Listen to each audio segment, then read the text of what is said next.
Bonjour à toutes et à tous, chers signataires, amis, partenaires, chères citoyennes et citoyens.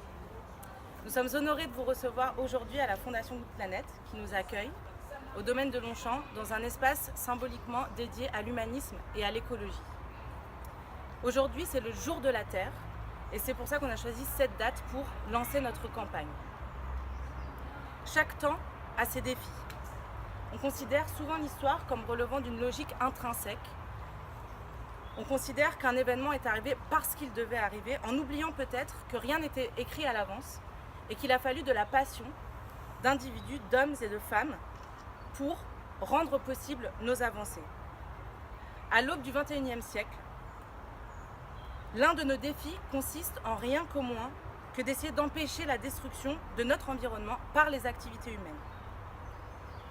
Ce grand combat global implique notamment le changement climatique, qui est peut-être notre péril le plus prégnant et le plus transversal. Or, aujourd'hui, les scientifiques sont unanimes.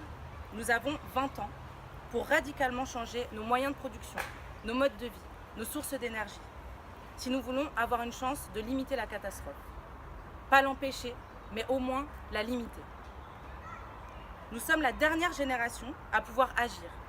Nous pourrions nous sentir démunis, frustrés, mais nous pensons plutôt, jeunes acteurs du changement, qu'il s'agit d'une formidable opportunité qui nous est donnée pour repenser véritablement notre monde, notre société. Comment vivre ensemble? Quel mode de vie voulons-nous? Quelles sont les valeurs qui nous fondent? Pour vous en parler, pour construire ce récit tous ensemble, nous souhaitons partager nos requêtes avec vous, avec les citoyens en France et ailleurs, pour vous expliquer ce que serait une constitution véritablement écologique. Mais aussi, nous voulons accompagner le lancement de cette campagne par un acte symbolique, la plantation d'un arbre, dans cet endroit tout aussi symbolique. Il s'agit d'un Quercus phellos, un chêne. Pourquoi un chêne? Parce qu'un chêne est une espèce pionnière, qui a la capacité d'engendrer, d'enfanter à lui seul tout un écosystème, à l'image peut-être de notre initiative. Par ailleurs, vous le verrez tout à l'heure, on le plantera tous ensemble, vous n'en reconnaîtrez peut-être pas les feuilles, qui sont des feuilles de saule. À l'instar de notre projet, qui vise à rendre unique notre constitution, cette essence de chêne est unique en son genre. Le 3 juillet 2017, le président de la République Emmanuel Macron a annoncé devant les parlementaires réunis en congrès à Versailles qu'il souhaitait entamer une réforme constitutionnelle. Ce projet comprend notamment l'inscription de la lutte contre le changement climatique, mais aussi la réforme des institutions, avec par exemple la réduction du nombre de parlementaires, ainsi que la transformation du Conseil économique, social et environnemental, qui serait transformé en chambre du futur ou en assemblée de la participation citoyenne. Depuis, cette réforme est régulièrement médiatisée autour du sujet de la réforme des institutions, avec la réduction du nombre des parlementaires, des députés et des sénateurs. Mais l'introduction de la lutte contre les changements climatiques ne soulève que très peu d'interrogations, malgré les enjeux que soulève une telle réforme. Le 4 avril dernier, le Premier ministre Édouard Philippe a présenté la nature de cette réforme et a déclaré que le projet de loi constitutionnelle inscrira l'impératif de lutte contre le changement climatique à l'article 34 de la Constitution, article qui définit le domaine de la loi. Cette annonce a provoqué de vives réactions, à la fois de la part d'experts et d'expertes, de scientifiques, et aussi du côté des organisations de la société civile dont nous faisons partie. Des associations ont exprimé leurs doutes et leurs craintes à un tel manque d'ambition, à la fois sur le fond et sur la forme. La proposition a l'air alléchante, la lutte contre les changements climatiques au cœur de notre Constitution. Et pourtant, le fond tout d'abord, le climat, sujet central des discussions aujourd'hui, n'est qu'une facette du très complexe système Terre. C'est une limite parmi les 7 énoncées par un groupe d'une trentaine de chercheurs en 2009 dans un article paru dans la revue Ecology and Society. Ces limites planétaires décrivent le cadre dans lequel l'humanité peut prospérer en toute sécurité. Au-delà de ces limites, les connaissances scientifiques ne peuvent garantir que l'humanité puisse continuer à vivre durablement sur notre planète.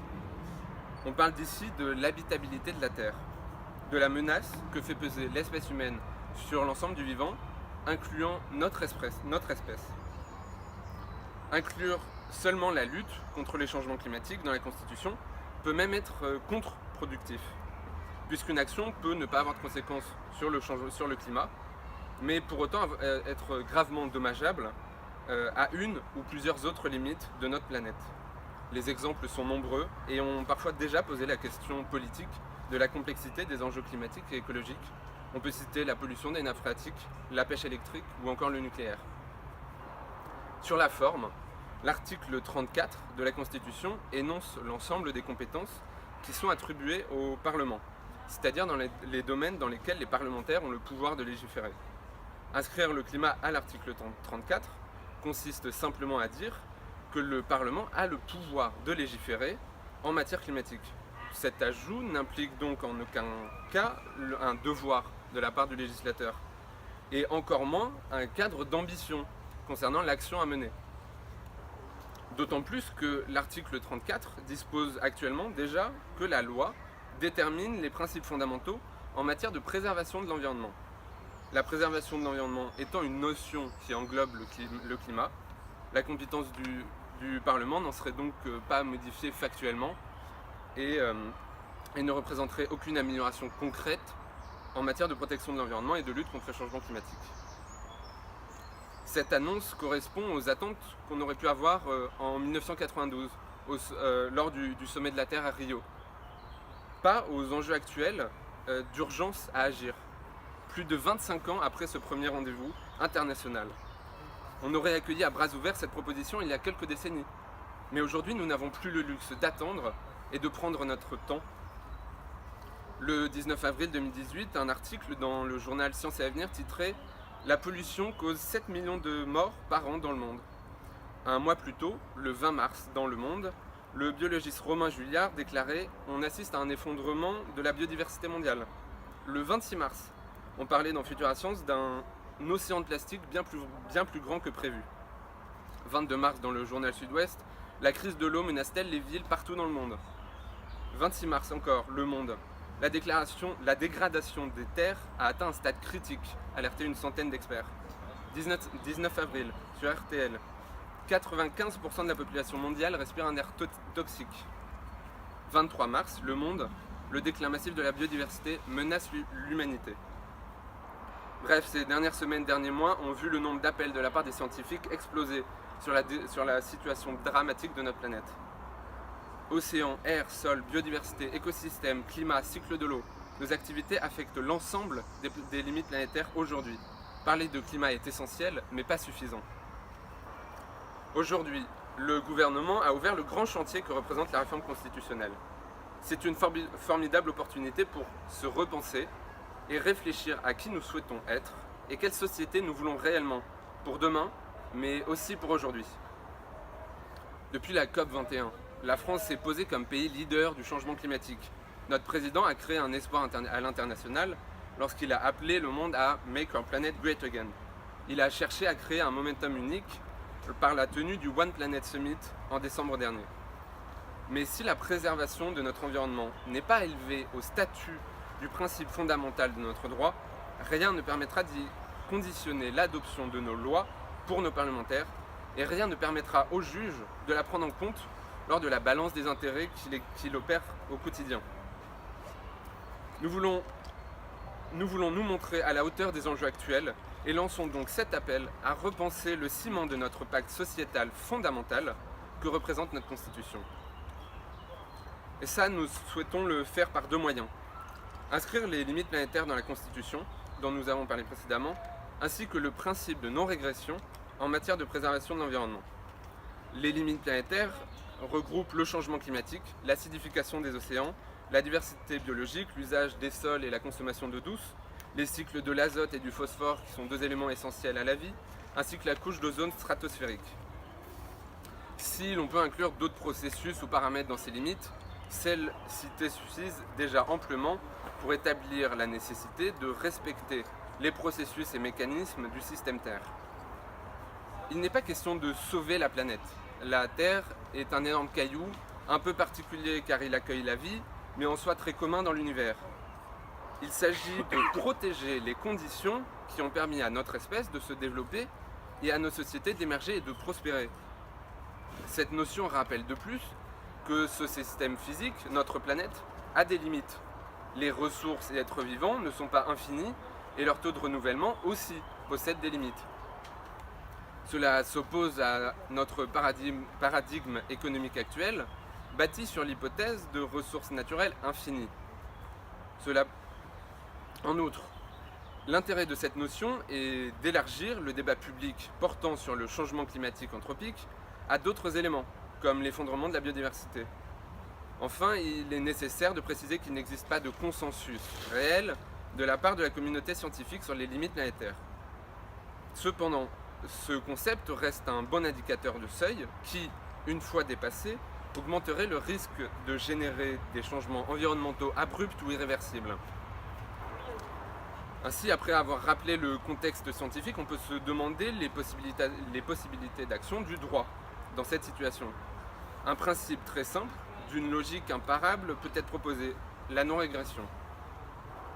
Car il est nécessaire de faire toujours mieux pour la protection de l'environnement et la lutte contre les changements climatiques, le principe de non-régression interdit tout retour en arrière, toute réduction du niveau d'engagement et de protection de l'environnement.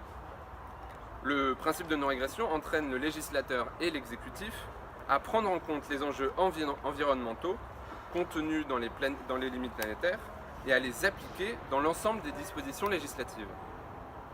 Qu'il s'agisse de créer, modifier ou supprimer une loi ou un règlement, cela ne serait possible qu'à condition que le niveau de protection de l'environnement soit équivalent ou supérieur. L'objectif est aussi d'éviter que certains aléas du système politique nous fassent reculer en matière de protection de l'environnement. Ce principe assurerait donc l'amélioration constante et efficace de nos politiques en matière environnementale, mais de nos politiques publiques généralement. Si ce principe peut être critiqué par le risque de geler le processus législatif et exécutif national, l'urgence écologique et climatique nécessite et même impose une réelle prise en compte à chaque instant, à chaque moment de ces enjeux et non plus uniquement dans le cadre de textes portant directement sur l'environnement. Enfin, si nous proposons l'introduction de ces principes dans l'article 1er de la Constitution, c'est qu'à la différence de l'article 34, cet article 1er représente les fondations de la République et la préservation des conditions de vie sur Terre a toute sa place au cœur du contrat social établi entre les citoyens et les citoyennes, car ce sont ces conditions qui permettent en premier lieu à la République d'exister. Aujourd'hui, il existe dans la Constitution des principes comme la liberté d'entreprendre et la propriété privée.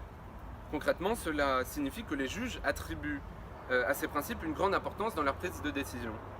A l'inverse, il n'existe pas vraiment de principe fort pour la préservation de l'environnement, que les juges pourraient mettre en balance face à ces deux principes économiques établis dans notre Constitution. La charte de l'environnement restant largement inappliquée, il est nécessaire d'inciter les juges, notamment constitutionnels, à se saisir de la question écologique. Inscrire ces principes dans l'article 1er est ainsi un message fort à destination des décideurs publics, des acteurs économiques et des serviteurs de la justice qui consiste à souligner que la préservation de notre environnement doit être au cœur de toutes nos actions et décisions à venir. C'est pour toutes ces raisons que nous sommes aujourd'hui devant vous, dans la tradition, dans la continuité du Jour de la Terre, qui est un événement qui a lieu chaque année le 22 avril, depuis les années 70 aux États-Unis, mais aussi depuis les années 90 internationalement. Aujourd'hui encore, les mobilisations qui ont eu lieu pour le Jour de la Terre et sa consécration représentent une des mobilisations majeures qui ont eu lieu dans notre histoire pour la préservation de l'environnement. Nous sommes donc fiers de nous insérer dans cette tradition, non seulement via Climate avec nos partenaires et nos signataires, avec vous, mais aussi dans nos propres transitions écologiques individuelles, dans lesquelles nous sommes tous et toutes engagés.